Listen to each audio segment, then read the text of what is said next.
Okay, so I want to take a minute and talk about the first couple of weeks of January. January 2021.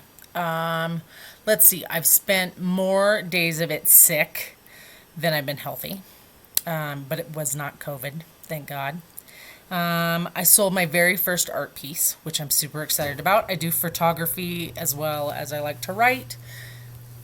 And so I had an opportunity to put together a piece and hang it in my old place of work, which is Chappie's Bar and Grill.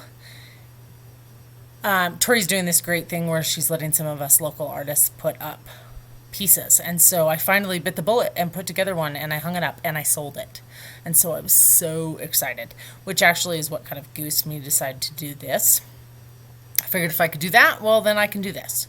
So I sent my daughter off to Houston to learn how to do some welding. She headed off to college this fall and she hated it. Absolutely hated it. Hated the fact she had to wear a mask. Hated the fact that her classes were basically online because of this COVID craziness.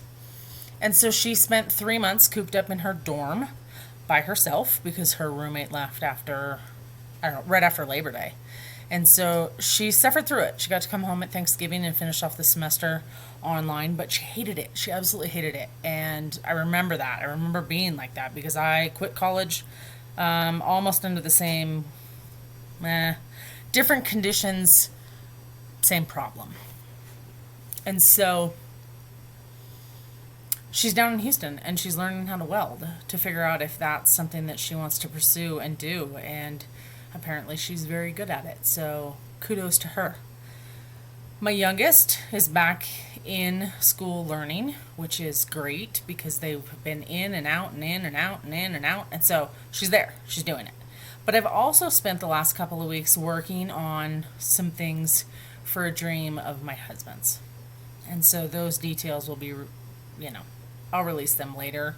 They're not ready to be talked about out loud, but I have spent many hours when I wasn't sick, curled up on my couch, feeling a little like I was going to die, working on that for him.